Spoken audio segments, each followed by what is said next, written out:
What happens when one of Britain's most respected actors walks onto a daytime talk show expecting a friendly chat about his latest project, only to find himself ambushed by a host with an agenda? In just 34 seconds, a simple question about his northern roots would spiral into one of the most shocking confrontations ever broadcast on live television, exposing the ugly side of celebrity interviews and leaving viewers absolutely speechless. Sean Bean settled into the bright orange sofa on the Loose Women set, his relaxed demeanor suggesting he expected nothing more than the usual promotional circuit banter. The studio audience applauded warmly as he exchanged pleasantries with the panel. Denise Welch sat at the head of the table, flanked by Nadia Sawalha, Kay Adams, and Jane Moore. The lights were hot, the cameras rolling, and everything seemed perfectly normal. Denise leaned forward with a smile that didn't quite reach her eyes. "Sean, lovely to have you here. Now, before we talk about your new series, I have to ask. You're from Sheffield, born and bred, working-class roots. Do you ever feel like you've betrayed that background by playing all these posh characters and living in your fancy house?" The studio fell silent. Sean's smile faltered for just a moment. It was a loaded question, dressed up as casual interests, but the accusation underneath was clear. "I wouldn't say betrayed, no," Sean replied carefully, his Yorkshire accent still present despite decades in the industry. "I'm an actor. I play characters. That's the job. I'm still the same person I always was." Nadia shifted uncomfortably in her seat, sensing the tension. Jane Moore looked down at her notes, but Denise wasn't finished. "Yes, but you have to admit, there's something a bit off about someone from your background swanning around in period dramas, pretending to be aristocracy. Don't you think working-class actors have a responsibility to stay true to their roots? To represent real people?" the audience murmured. A few gasps rippled through the crowd. Kay Adams jumped in, trying to redirect. "Well, Sean's played plenty of working-class characters. Isn't that right, Sean?" "I have." "Yes," Sean said, his jaw tightening slightly. "I've played soldiers, factory workers, miners. I've done Shakespeare, and I've done kitchen sink drama. That's what being an actor means. You don't just play yourself over and over." Denise waved her hand dismissively. "But come on, Sean. You live in a mansion now. You send your kids to private school. You're hardly one of the people anymore, are you? You've become exactly what you used to hate." The accusation hung in the air like poison. Nadia's eyes widened. Jane Moore finally looked up, her expression one of disbelief. Even the camera operators seemed to tense. Sean took a slow breath. "I don't know what you're trying to get at here, Denise. I worked hard to get where I am. I started with nothing. I earned everything I have, and I've never forgotten where I came from." "Haven't you, though?" Denise pressed, leaning even further forward. "Because from where I'm sitting, you look like every other celebrity who's forgotten their roots the moment they got a bit of success. You're a sellout, basically. Admit it, the word hung there. Sellout, on live television. Directed at a man who'd spent 40 years building a career on talent and grit." Kay Adams tried again. "Denise, I think that's a bit harsh. Sean's got nothing to prove to anyone. I'm just saying what everyone's thinking." Denise shot back, not taking her eyes off Sean. "These actors from working-class backgrounds, they get a bit of money, and suddenly they're too good for their own people. They start talking differently, acting differently. It's embarrassing." Nadia finally spoke up. "I don't think that's fair. Success doesn't mean you've abandoned your background." But Denise ignored her. "Sean, tell me, honestly, when was the last time you went back to Sheffield and spent time with real working-class people? Not for a photo opportunity, but actually spent time with them?" Sean's face had gone from surprise to angry. His hands gripped the arms of the sofa. "I visit Sheffield regularly, actually. Not that I need to justify my personal life to you." "See, that's exactly the attitude I'm talking about," Denise said, her voice rising. "You can't even answer a simple question without getting defensive. That tells me everything I need to know." "You're not asking questions," Sean said, his voice low and controlled. "You're making accusations." "There's a difference." Jane Moore tried to intervene. "Maybe we should talk about the new series." "Sean, you play a detective, is that right?" But Denise talked right over her. "I'm making observations, Sean. Observations that a lot of people share. You've changed. You've left your people behind. And now you come on shows like this, pretending to be humble, when really you're just here to flog your latest project to the same working-class people you've abandoned." The studio audience gasped audibly this time. Several people looked genuinely shocked. Nadia shook her head, clearly uncomfortable. Kay Adams put her hand up as if to physically stop Denise from continuing. Sean's face flushed red. That is completely out of order. You don't know me. You don't know my life. You've invited me here to talk about my work, and instead you're sitting there insulting me based on your own assumptions and prejudices. Prejudices? Denise laughed, a sharp, bitter sound. Oh, that's rich. I'm prejudiced now because I'm calling out your hypocrisy? You're being incredibly rude, Sean said, his voice rising now. I came here in good faith. I've done nothing to deserve this. Nadia tried once more. Denise, maybe we should move on. This is getting uncomfortable. Uncomfortable? Denise turned to Nadia. Why, because someone's finally telling the truth? Because I'm not fawning over him like everyone else does? Because you're being needlessly cruel, Nadia replied, surprising everyone with her directness. Sean's a guest. You're treating him like he's on trial. Denise turned back to Sean. If you can't handle a few tough questions, maybe you shouldn't come on talk shows. This is what we do here. We have real conversations. We don't just sit around praising celebrities. Tough questions? Sean's voice was incredulous now. You've called me a sellout, suggested I've betrayed my background, accused me of abandoning working-class people, and questioned my entire character. That's not tough questions. That's a character assassination. Kay Adams nodded. He's right, Denise. This has gone too far. But Denise was on a roll, her face animated, her voice getting louder. Oh, so now I'm the bad guy for speaking truth to power? For not treating actors like they're gods? Who can't be criticized? There's criticism, and then there's what you're doing, Sean said, standing up slightly before sitting back down, clearly agitated. What you're doing is creating a narrative that doesn't exist. You've decided who I am without knowing anything about me. I know enough, Denise said smugly. I know you've made millions playing heroes while real working-class people struggle. I know you live in luxury while pretending to be one of us in interviews. I know you're a hypocrite. That was it, the final straw. Sean stood up fully this time, his body language radiating barely controlled anger. Right, that's enough. I don't have to sit here and listen to this. The studio went completely silent. Even Denise seemed momentarily taken aback. Jane Moore's mouth fell open. Nadia looked between Sean and Denise, clearly unsure what to do. Oh, so you're leaving? Denise recovered quickly, her tone mocking. Can't handle the heat, so you're walking out? Very mature, Sean. Very professional. Professional? Sean's voice was loud now, filling the studio. You want to talk about professional? A professional interviewer doesn't ambush their guests. A professional interviewer doesn't spend the entire interview insulting someone. You've been disrespectful from the moment I sat down, and I'm not going to sit here and take it anymore. Kay Adams stood up. Sean, please, sit down. We can sort this out. But Sean was already removing his microphone. There's nothing to sort out. She's made it clear what she thinks of me, and I'm not interested in being her punching bag for entertainment. Denise laughed again, that same sharp sound. This is brilliant. Walking off because you can't answer a few simple questions about your privilege. The audience can see right through you. The audience can see right through you?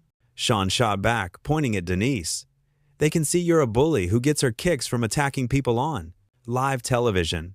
You're not some champion of the working class. You're just mean. Nadia stood up now too. Sean, I'm so sorry. This shouldn't have happened.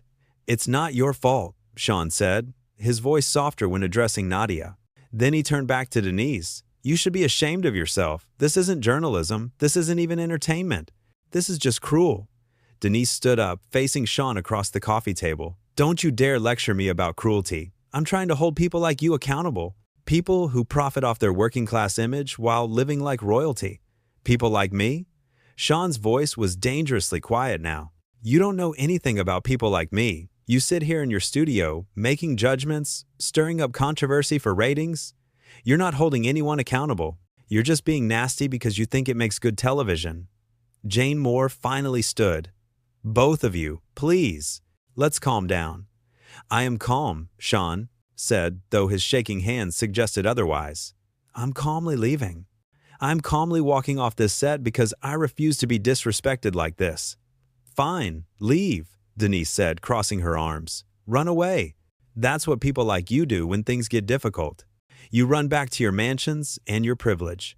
Sean shook his head, a look of disgust crossing his face. You're unbelievable.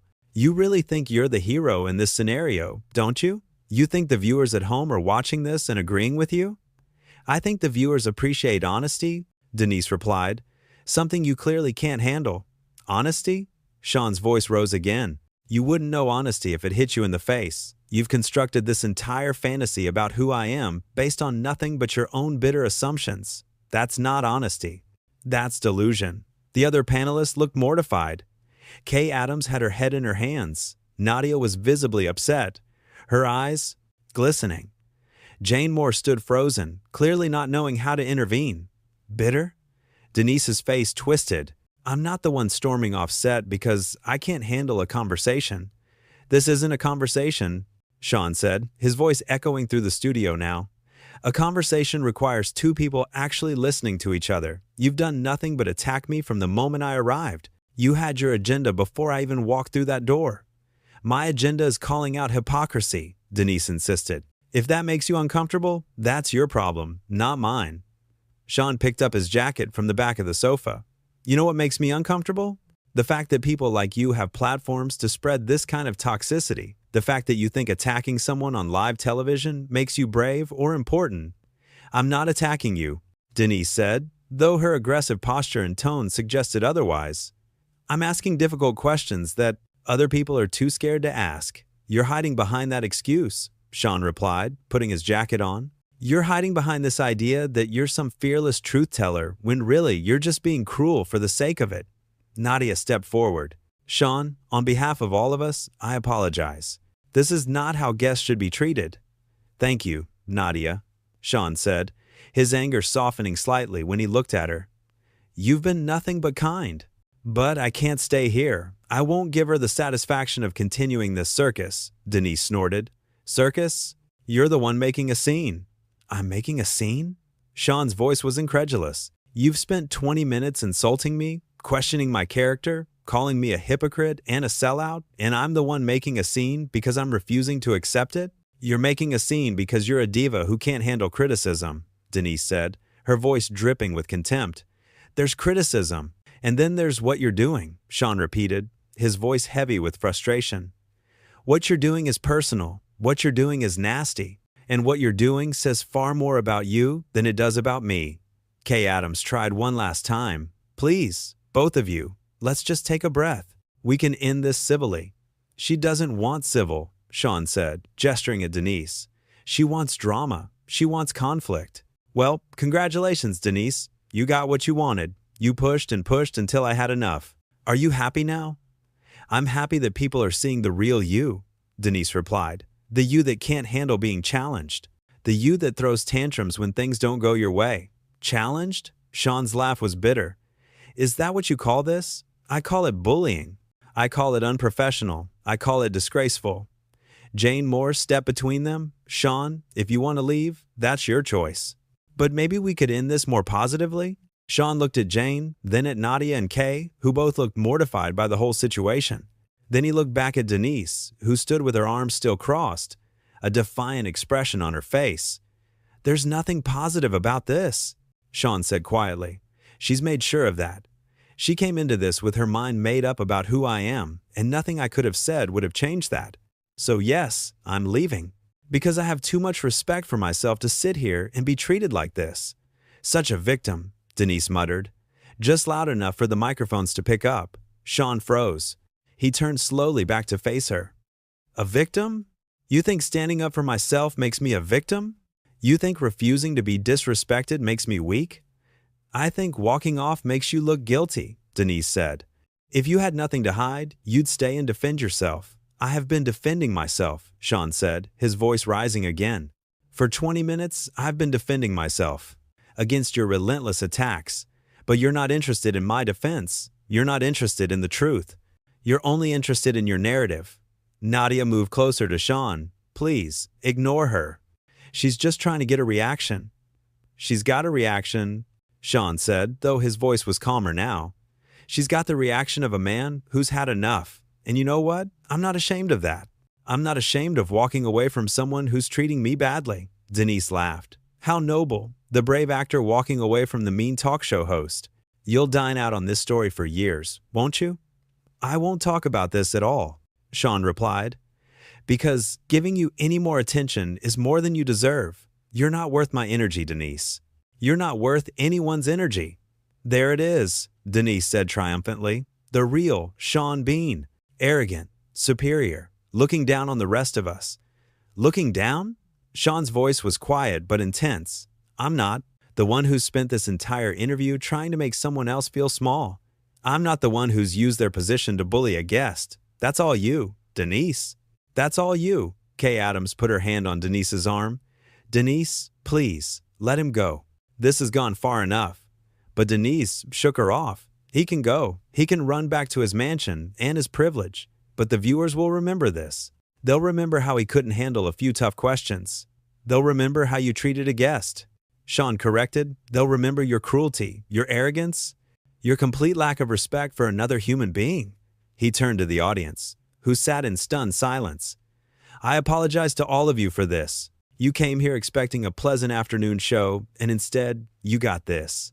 That's not my fault, but I'm sorry you had to witness it. Several audience members nodded. A few even clapped softly, quickly stifled by the awkward atmosphere. Sean looked at the remaining panelists. Nadia, Kay, Jane, thank you for trying. I appreciate your attempts to make this right, but some things can't be fixed. He headed toward the side of the set where the exit was. Denise called after him. That's right, walk away. Just like you walked away from your roots. Sean stopped. For a moment, it looked like he might turn around, might come back for one final confrontation. The entire studio held its breath. The camera zoomed in on his back, capturing the tension in his shoulders. But he didn't turn around. Instead, he simply raised his hand in a dismissive wave and kept walking. Unbelievable, Denise said to the cameras. Absolutely unbelievable. Well, there you have it, everyone. Sean Bean, ladies and gentlemen, can't handle the truth. Nadia turned on her. Denise, what were you thinking? That was horrible. I was thinking someone needed to hold him accountable, Denise replied defensively. Accountable for what? Kay Adams demanded. For being successful? For working hard and making something of himself? What exactly did he do wrong? He's a hypocrite, Denise insisted, but her voice had lost some of its conviction. He's a human being, Jane Moore said quietly. A human being you just humiliated on live television. The audience murmured in agreement. Denise looked around, perhaps realizing for the first time that the room wasn't on her side. Oh, come on. Don't tell me you're all buying his wounded act. It wasn't an act, Nadia said firmly. You were cruel, Denise. There's no other word for it. You were needlessly, deliberately cruel. I was doing my job. Denise protested. Your job is to interview guests, Kay said. Not to attack them, not to insult them, not to drive them off the set. Denise looked at the cameras, trying to regain control. Well, this has certainly been dramatic.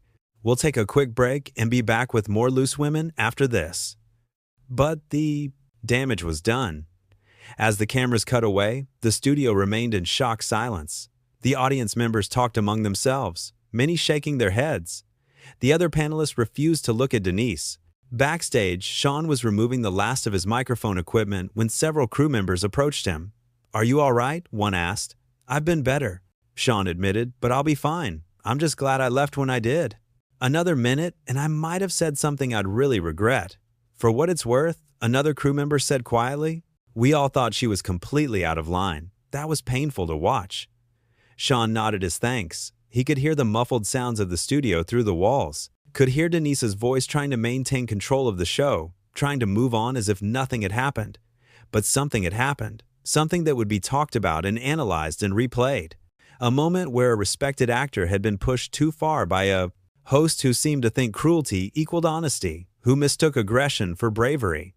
Sean took a deep breath, straightened his jacket, and walked toward the exit. He'd come to talk about his work, to connect with viewers, to do the promotional circuit that every actor does. Instead, he'd been subjected to a public interrogation based on nothing but assumptions and prejudice. As he pushed open the door to leave, he could still hear the show continuing behind him, could hear Denise's voice, trying to justify what had happened, trying to paint herself as the brave truth-teller standing up to celebrity privilege. But Sean knew better, and he suspected, hoped, that the viewers did too. Because what had happened on that stage wasn't brave. It wasn't honest. It wasn't holding anyone accountable. It was simply one person deciding they had the right to tear another person down, and doing so with relish. It was the ugly side of talk show television, where controversy trumps conversation, and humiliation passes for entertainment. Sean walked out into the London afternoon, leaving the studio behind. He'd survived battles in Middle-earth, faced down death in Game of Thrones, and played countless heroes and villains. But nothing in his acting career had prepared him for the reality of being ambushed by someone who was supposed to be on his side, someone who was supposed to facilitate a conversation, not weaponize it. The door closed behind him with a soft click, marking the end of one of the most uncomfortable interviews in British television history. An interview that had started with a seemingly innocent question about his background and had spiraled into a full-blown confrontation that neither the studio audience, the viewing public, nor Sean himself would soon forget.